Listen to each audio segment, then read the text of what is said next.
Jadi dosa yang kita lakukan itu kalau kita tunda tobatnya, kita kaina tobatnya, itu akan mempengaruhi. Virusnya menjalar ke lain-lain. Mengakibatkan semakin banyak dosa, akhirnya kafir.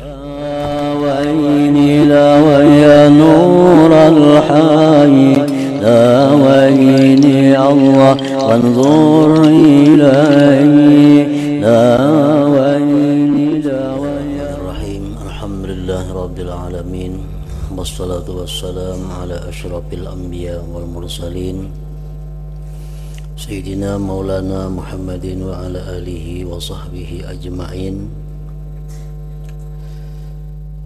Qala al-musannif al-imam hujjatul islam Abu Hamid al-Ghazali rahimahullah wa nafa'ana bi ulumih. Pasal kemudian, ketahuilah dengan yakin bahwa akabah tobat ini merupakan akabah yang sangat sulit ditempuh. Perjalanan tobat merupakan perjalanan yang sulit. Persoalannya sangat penting dan bahayanya teramat besar.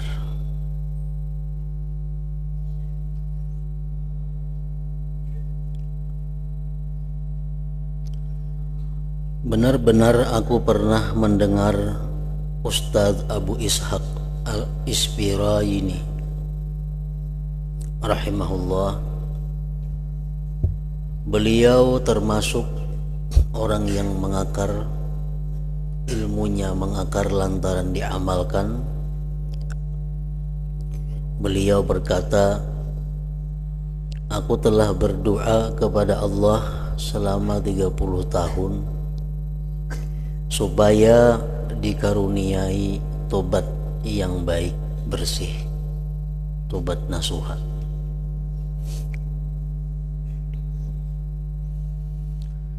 Abu Ishaq Al-Isfirayini ini berdoa kepada Allah agar diberi tobat nasuha.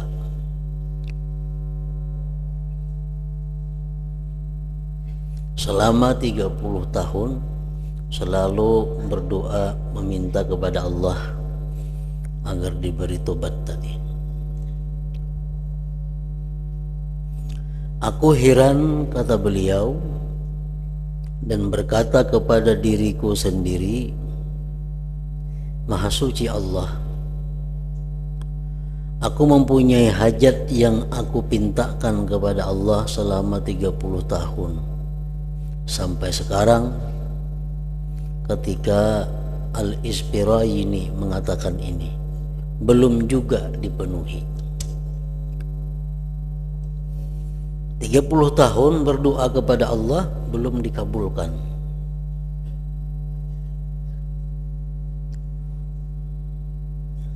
Kemudian kata beliau, aku bermimpi seolah-olah ada orang mengatakan kepadaku, kalau heran mengenai hal itu, apakah kamu heran mengenai hal itu? Tahukah kamu apa yang kau pinta kepada Allah itu? Sesungguhnya yang kau pinta adalah supaya Allah mencintaimu. Kalau kita minta kepada Allah tobat nasuha, sama artinya kita minta kepada Allah agar dicintai Allah. Dan permintaan agar dicintai Allah itu bukan permintaan yang mudah.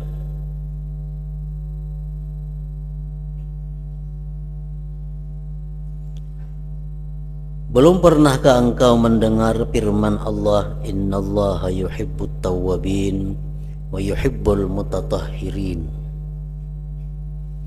Artinya Allah mencintai orang yang bertobat dan mencintai orang yang bersih dari dosa dan akhlak tercela. Apakah hajat semacam ini mudah?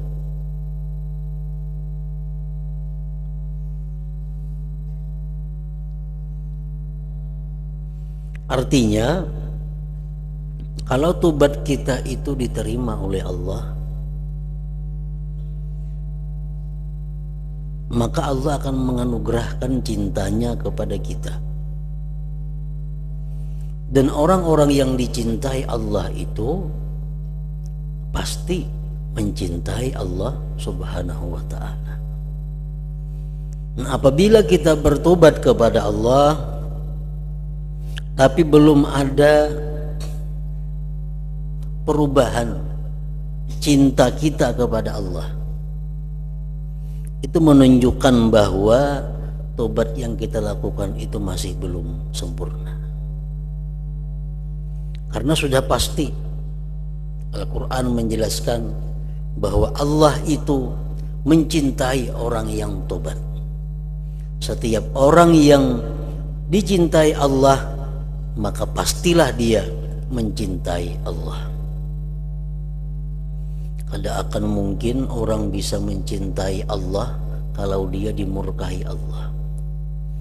Tidak akan mungkin orang yang dimurkai Allah itu bisa mencintai Allah.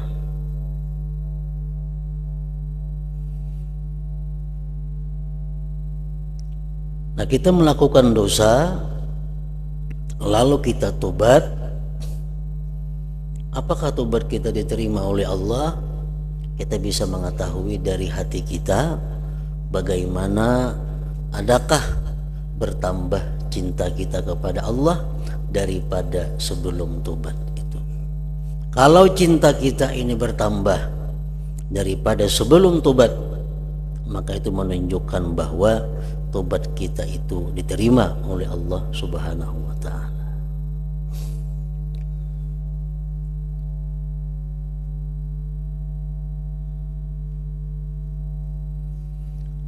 Apakah hajat semacam ini mudah? Cobalah perhatikan para imam yang mulia itu. Lihatlah perhatian mereka dan ketekunan mereka untuk memperbaiki hati mereka serta membuat bekal bagi akhirat mereka.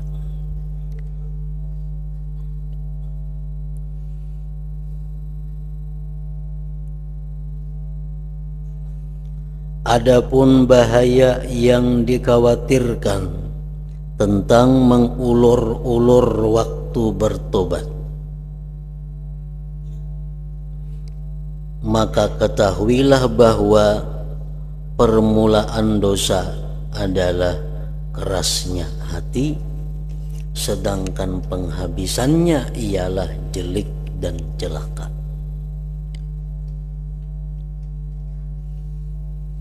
Syaitan selalu membujuk manusia untuk menunda tobat. Bisa menunggu Tuhan, bisa menunggu hari baik. Jadi syaitan kamu kayaknya aja bertobat bulan puasa, itu bulan nang bagus, bulan nang diterima segala macam permintaan kepada Allah. Padahal kita masih jauh bulan puasa. Syaitan bisa membujuk manusia untuk menunda tobat dengan malam yang baik.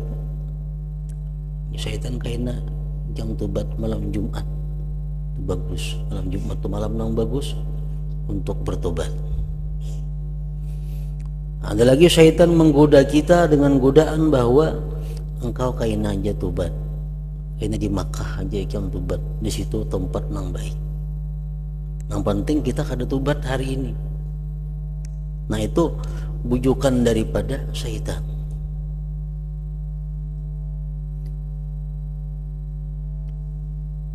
Di dalam istilah tasawuf disebut dengan taswib.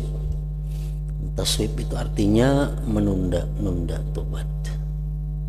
Itu bahayanya sangat besar. Adapun bahaya yang dikhawatirkan tentang mengulur-ulur waktu bertobat, maka ketahuilah bahwa permulaan dosa adalah kerasnya hati. Tobat itu tajibu alal faur. Tobat itu wajib segera. Kalau kita memperlambat berarti kita sudah melakukan dosa lagi.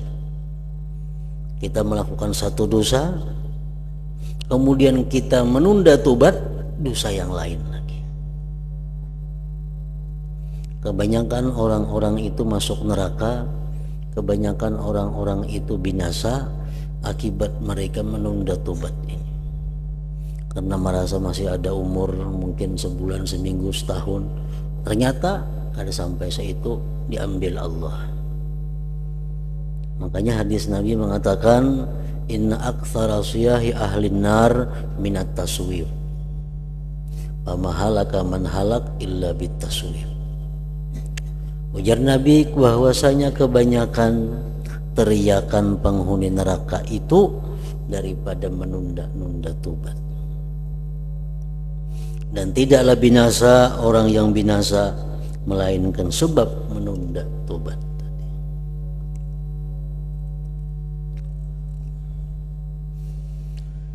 Hendaklah ia waspada, jangan sampai lupa persoalan iblis dan Bal'am bin Ba'ura. Ini dua makhluk Allah yang dahulunya mempunyai kedudukan tinggi di sisi Allah. Iblis, bermacam-macam prestasi iblis ini. Dia pernah menjadi penasihat para malaikat. Dia diizinkan untuk keliling aras, macam-macam. Tapi karena satu dosa, akibatnya iblis seperti yang kita ketahui. Dan demikian pula Bal'am bin Ba'ura, manusia yang diberi Allah Ismullahil A'zam, sehingga apa yang dia minta dikabulkan Allah. Manusia yang sangat mulia pada mulanya, tapi karena menyalahgunakan Ismullahil A'zam itu, akhirnya Bal'am menjadi orang yang binasa.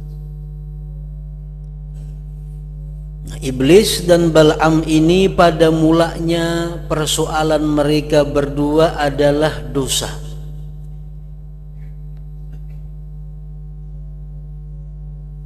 Dosa. Iblis berdosa karena kada mau menuruti perintah Allah, sujud kepada Nabi Adam, hormat kepada Nabi Adam. Padahal Iblis mempunyai ibadah yang sangat luar biasa, tapi karena hanya satu dosa, dan dosanya pun dosa itu hanya kada mau hormat kepada Adam. Bal'am bin Ba'ura, orang yang mulia tadi, pada awalnya dianya berbuat dosa. Berbuat dosa apa? Berbuat dosa mendoakan agar orang Islam kalah. Karena dia punya Ismullahil A'zam, doanya diterima Allah. Pada permulaannya hanya dosa, dan berakhir dengan kekafiran. Akhirnya karena kafir. Kenapa? Karena menunda-nunda tobat itu. Jadi dosa yang kita lakukan itu, kalau kita tunda tobatnya, kita kaina tobatnya, itu akan mempengaruhi. Virusnya menjalar ke lain-lain. mengakibatkan semakin banyak dosa, makin banyak dosa, akhirnya kafir. Nah, sehingga mereka berdua celaka bersama orang-orang yang celaka selama-lamanya. Oleh sebab itu, berhati-hatilah dan bersungguh-sungguhlah. Mudah-mudahan kita dapat mencabut akar keterus-menerusan dosa ini dari hati kita dan menyelamatkan leher kita dari dosa-dosa ini. Dan jangan sampai kita merasa aman dari kerasnya hati kita lantaran dosa-dosa itu. Cobalah renungkan keadaan kita.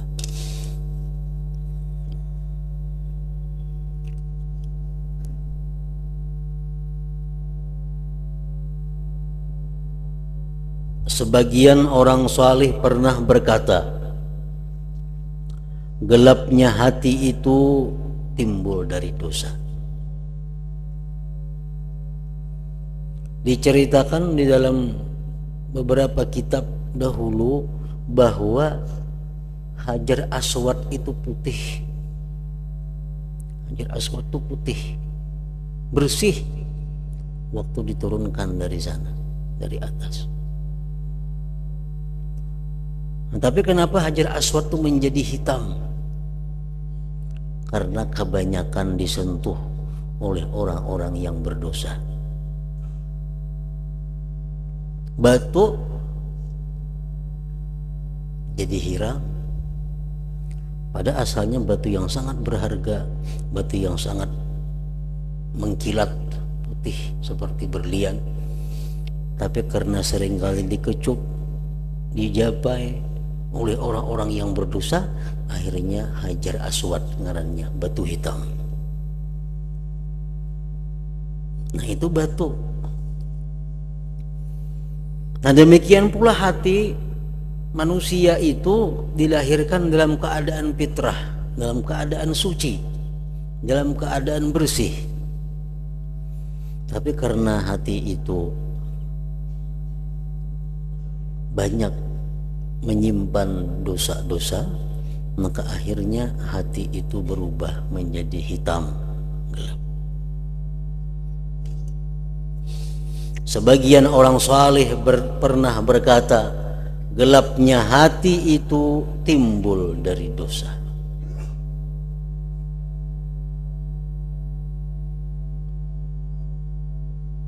Jangan kayak lampu samprong. Lampu samprong itu asalnya bersih, tapi karena tiap hari kukus dinyalakan api dan kada dibersihi, akhirnya apinya kada kelihatan lagi. Lampu menjadi gelap gulita. Kenapa? Samprongnya itu hibak lawan bakas kukus tadi. Nah, macam itulah dosa. Tanda hati itu hitam, tanda hati itu gelap, yaitu jika pemilik hati tidak memiliki rasa takut kepada dosa yang diperbuat. Itu pertama. Orang tuh belum pernah lagi berbuat dosa. Itu pada mulanya dia berbuat dosa, tapi hatinya ada takut. Tapi karena keadaan, karena lingkungan, lalu ia memperbuat dosa. Padahal hati kecilnya menolak. Itu pada mulanya kayak itu. Karena hatinya bersih, melihat dosa, ia takut. Tapi karena lingkungan, keadaan, situasinya kayak ini, lalu akhirnya dia memperbuat dosa walaupun hatinya bertolak belakang.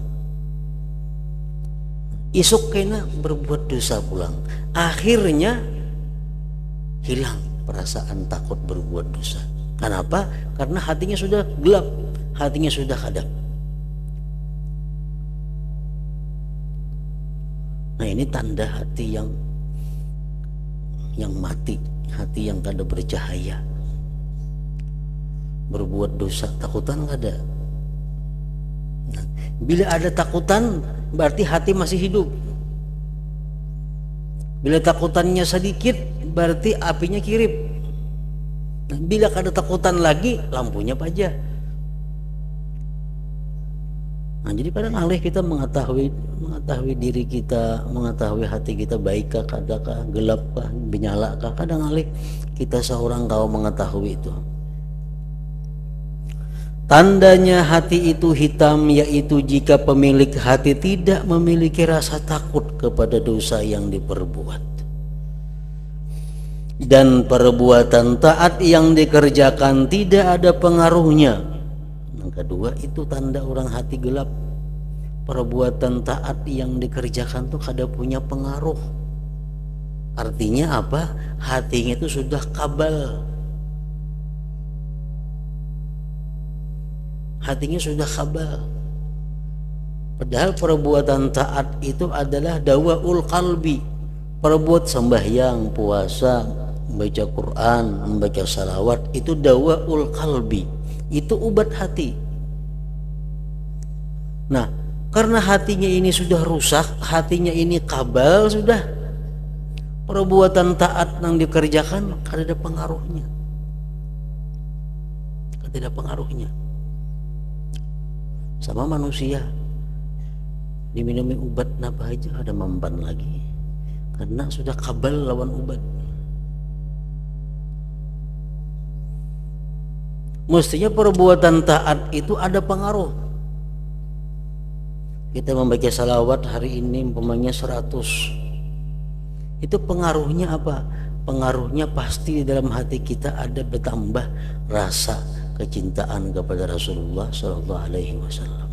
Isuk baca salawat lagi ada pulang bertambah kecintaan kepada Rasulullah. Itu menunjukkan hati yang masih sihat, hati yang masih baik. Perbuatan taat berpengaruh lawannya. Yang ketiga tanda hati itu hitam atau gelap tadi, serta tidak mempan dinasihati. Dinasihati kada mempan lagi. Dinasihati lawan orang tua kada mempan, dinasihati lawan perkataan ulama kada mempan, dinasihati lawan hadis-hadis Rasulullah kada mempan, dinasihati lawan Al-Quran kada mempan juga. Nah, itu tandanya sudah orang ini hatinya gelap gulita. Janganlah Anda meremehkan dosa sekecil apapun, lalu menganggap diri sebagai seorang yang bertobat, padahal sebenarnya Anda terus-menerus berbuat dosa.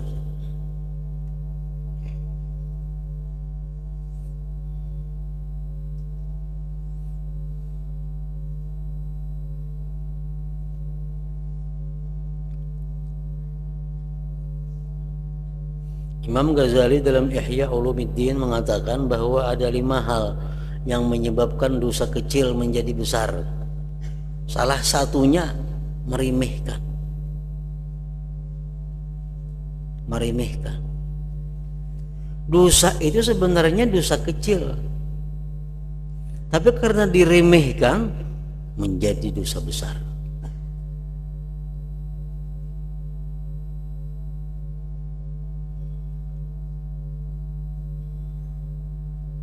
Berbuat dosa kecil tapi anggapan bah ada apa-apa itu dosa kecil aja, nah jadi dosa besar, ampih jadi dosa kecil. Janganlah Anda meremehkan dosa sekecil apapun,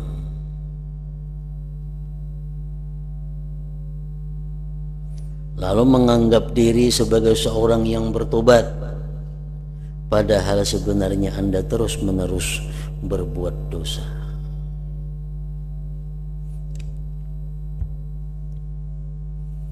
Jadi jangan menganggap remeh dosa kecil, dan jangan menganggap remeh perbuatan taat walaupun itu kelihatannya kecil juga. Kenapa? Karena sekecil apapun dosa itu di akhirat kayaknya kita akan berusaha menjauhkannya daripada diri kita, tapi kada kawa. Sekecil apapun taat kita pasti ingin meraihnya di akhirat kayaknya. Kenapa? Karena di situ ditimbang.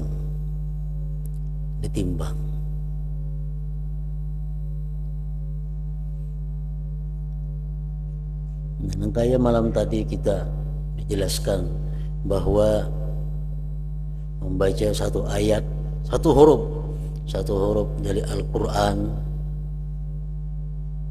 di waktu berdiri sembahyang itu akan diberi pahala 100 lipat ganda. 100. Jadi ibaratnya koin atau koin itu koinnya 100 biji.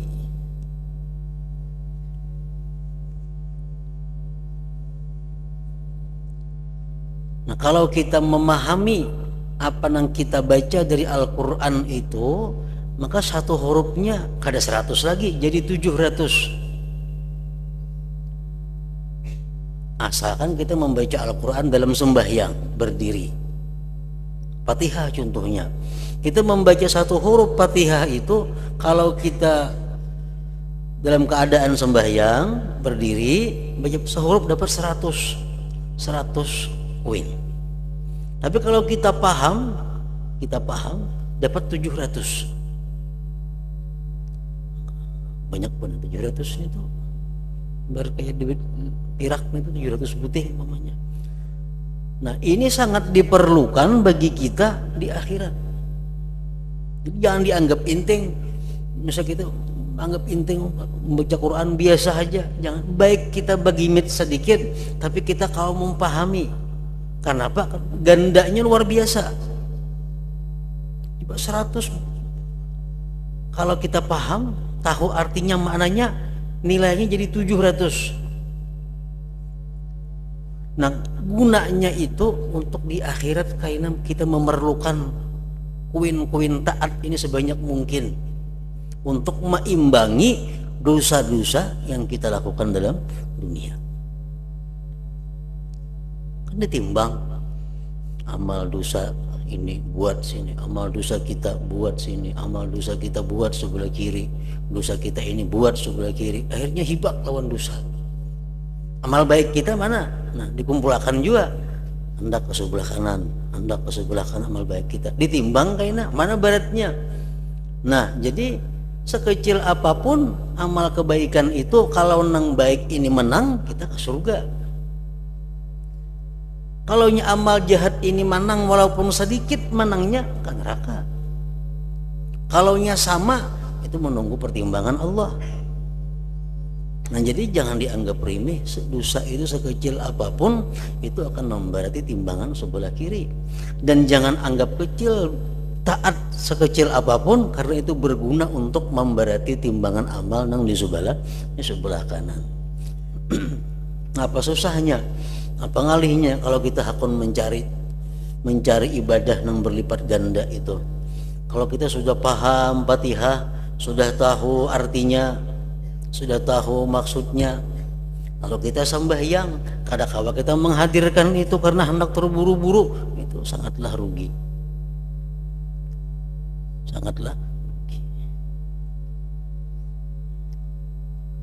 Jadi kita baca Bismillahirrahmanirrahim. Nah, kita sadari artinya. Nah, kita pahami apa itu Bismillahirrahmanirrahim maksudnya.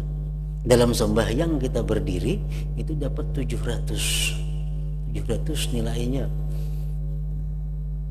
Ada sedikit 700 kali dosa, maka hanya sama itu. Kita berbuat dosa 700. Nah, itu sama lawan itu beratnya kayaknya. Kalau kita berbuat dosa kayak sampai 700, berat kebaikan, nah selamat kita. Nah, jadi janganlah Anda meremehkan dosa sekecil apapun, lalu menganggap diri sebagai seseorang yang bertobat, padahal sebenarnya Anda terus-menerus berbuat dosa. Aku pernah menerima keterangan, ujar Imam Ghazali, aku pernah menerima keterangan dari Kahmas Ibn al-Hasan al-Basri. Beliau bin Hasan al-Basri, beliau berkata, aku telah berbuat dosa sekali, Lalu karena dosa itu aku menangis selama 40 tahun. Berbuat dosa sekali 40 tahun menyesali dosa itu. Ada yang bertanya, dosa apakah itu? Apa gerang dosanya? Wahai hamba Allah, Kahmas menjawab, pernah aku dikunjungi saudaraku sesama muslim. Kemudian demi saudaraku itu aku membeli ikan untuk ia makan. Sesudah itu aku bangkit menuju ke pagar tetangga, mengambil segenggam tanah buat membasuh tangan saudaraku itu. Yang dahulu kan ada tisu, ada tisu, ini kan tisu ada yang mbah makan tuh dilap. Dahulu ada tanah, jadi mbah makan tuntung lapnya itu tanah, tangan dikacaukan ke tanah supaya hilang lamak-lamak bekas makanan itu. Nah Kahmas ini kebetulan mengambil tanah ampun tetangga sagenggam, dan itu sih merasa satu dosa. Jelas itu memang dosa mengambil penurang. Nah Sidin menyesali dosa itu sampai 40 tahun.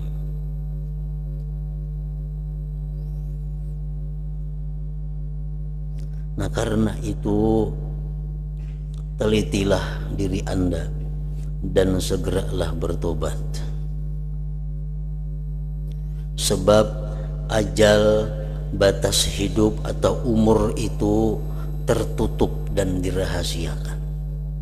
Rahasiakan dengan tahunya umur itu jam berapa kita mau habis umur. Sedangkan dunia ini menipu.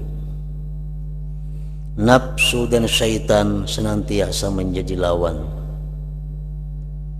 Merendah dirilah kepada Allah. Ingatlah keadaan moyang kita Adam alaihissalam yang diciptakan oleh Allah dengan tangan kekuasaannya, dan Allah meniupkan roh dalam jasad beliau. Lalu Allah membawa beliau ke surga, dipikul oleh para malaikat di atas leher-leher mereka. Beliau Nabi Adam tidak berdosa kecuali hanya sekali.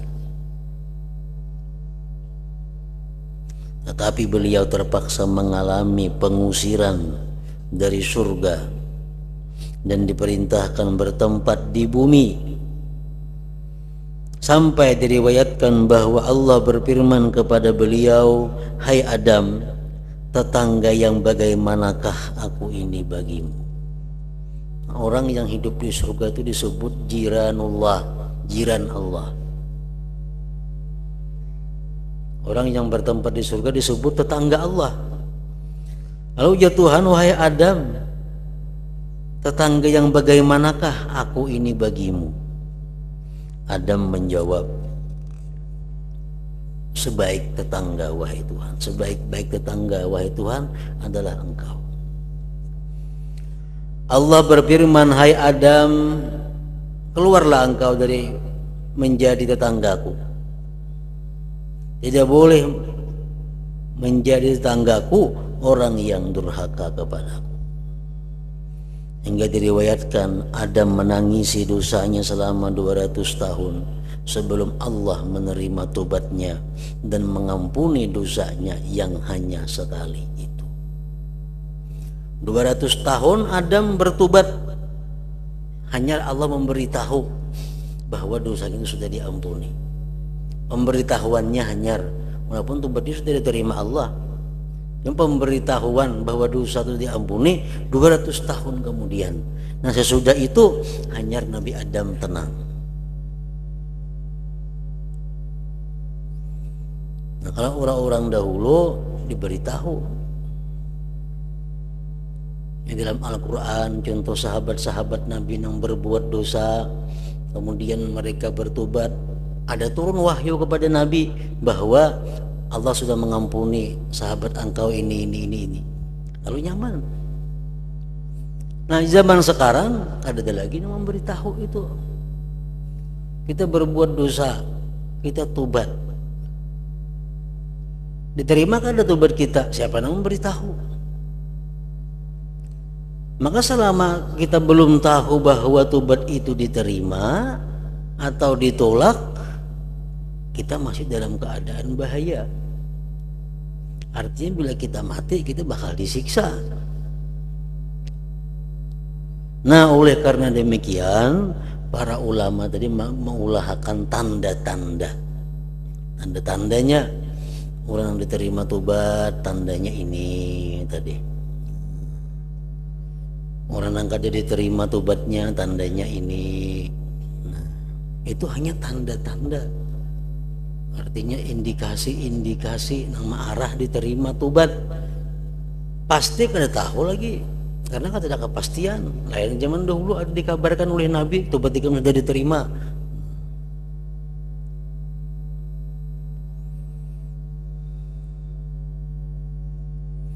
Ya Nabi Adam diberitahu.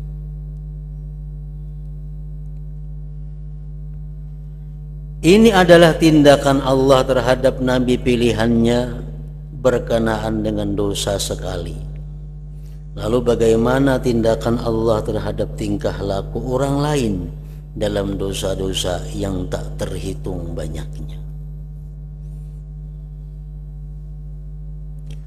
Tangis Nabi Adam ini adalah merendahnya orang yang bertobat kepada Allah.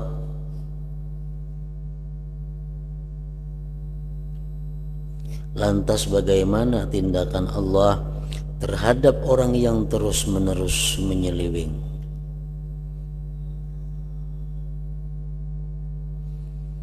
Alangkah bagus ucapan seorang penyair, yakhafu ala nafsihi may yatubu fakaifa tara hala man la yatubu. Artinya orang yang bertobat selalu takut, mengkhawatirkan dirinya. Orang itu sudah tobat tetap inya takut, tetap inya khawatir tobatnya diterima kah, kadakah diterima, kadakah. Bagaimanakah pendapatmu terhadap keadaan orang yang tidak bertobat? Orang yang kada bertobat mestinya lebih khawatir lagi karena kada bertobat.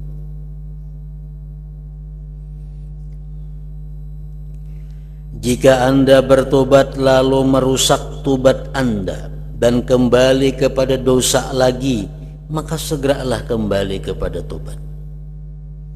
Malam ini kita sudah tobat tadi, bahwa aku berhenti melakukan dosa yang aku perbuat siang tadi, menyesal dan bulat hati isuk kada akan mengulang lagi dosa itu. Ternyata isuk tak ulang-ulang, berarti merusak tobat ngarannya. Nah, kalau kita merusak tobat, segeralah kembali kepada tobat. Bertobat pulanglah kasih.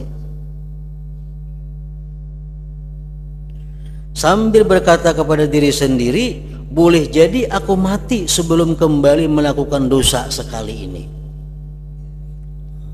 Jam segera tobat, karena barangkali ini mbah tobat ini bisa mati.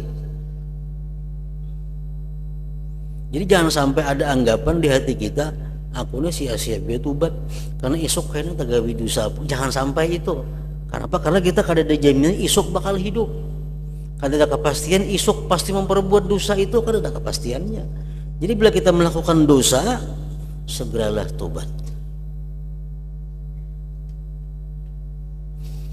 Ada hadis yang mengatakan bahwa seorang hamba itu melakukan dosa, maka para malaikat ini memberi tempo.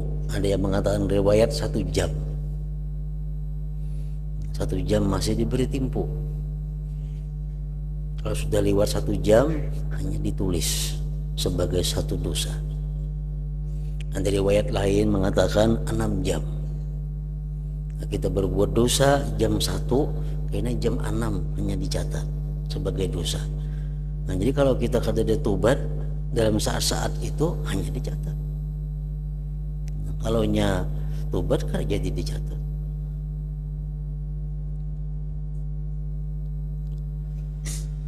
Begitu pula nanti kembali berdosa untuk yang ketiga dan keempat kali, bertobat pulang. Sebagaimana Anda membuat dosa dan kembali berdosa sebagai pekerjaan tertentu, maka jadikanlah juga tobat dan kembali bertobat sebagai pekerjaan tertentu. Kalau tiap hari kita berbuat dosa, maka bertobat pun hendaknya setiap hari. Jangan sampai dalam masalah tobat ini Anda lebih lemah daripada ketika melakukan dosa. Jangan Anda berputus asa dan jangan memberi kesempatan syaitan menghalangi Anda dari bertobat. Anda merusak tobat demi membiasakan bertobat, itu merupakan pertanda baik. Artinya kalau kita nih bertobat sudah malam ini, bujur-bujur tobat sudah malam ini, esok kita kada mampu menghindari dosa, berbuat pulang dosa. Karena malamnya tobat pulang, esok kada mampu pulang, tak buat pulang dosa, tobat pulang kayak itu aja gawian. Ini pertanda baik. Tidakkah Anda pernah mendengar sabda Nabi sallallahu alaihi wasallam, khiyarukum kullu mutafattinin tawwab. Khiyarukum kullu mutafattinin tawwab. Artinya yang paling baik di antara kalian adalah orang yang selalu terkena fitnah. Maksudnya selalu berbuat dosa, lagi pula senantiasa bertobat. Maksudnya sering dicoba berbuat dosa, lalu banyak bertobat kepada Allah dan kembali kepadanya dengan menyesal dan memohon ampunan. Dan kita manusia ini la haula wala quwata illa billah. Manusia tidak ada daya upaya. Bagaimanapun kita menghindar dari satu dosa, kalau Allah sudah menetapkan kita berbuat dosa, dosa akan kita perbuat. Itu kita yakini, kita imani demikian. Nah, malam ini kita sudah bulat bahwa esok kada akan berbuat dosa, sudah tobat. Tapi esok hari siapa yang kau menjamin? Kalau takdirnya memang kita berbuat dosa, kita berbuat dosa pulang. Nah, malamnya tobat lagi pulang, esok kayak itu pulang, malamnya tobat pulang. Nah, itu Allah sangat suka kepada manusia yang seperti itu. Ini jangan disalah artikan, direncana. Allah katuju orang berbuat dosa karena malam tobat. Jadi karena aku siang maksiat malam tobat, jangan direncanakan. Nah, macam itu. Ini orang yang sudah berusaha menghindarkan dosa, tetapi jangan ada kata hindar. Nah, ini maksudnya. Jangan dia katakan bahwa kalau siang kita berbuat dosa, silahkan aja, kita malam kita tobat, esok kan membuat dosa pulang, malam Allah katuju macam itu. Nah, itu salah pahamnya, hati-hati.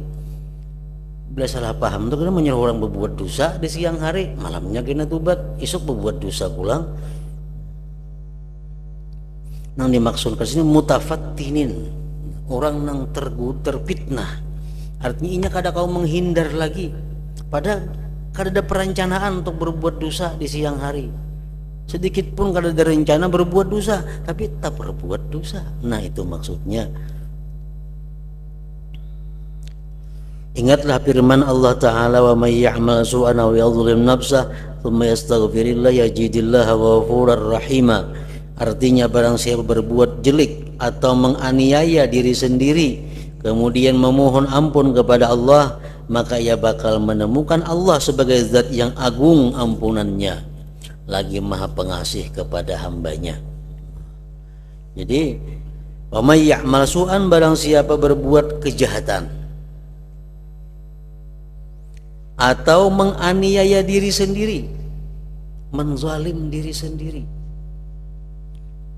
Orang yang berbuat dosa itu orang yang menzalim dirinya sendiri, orang yang bakal menganiaya dirinya sendiri.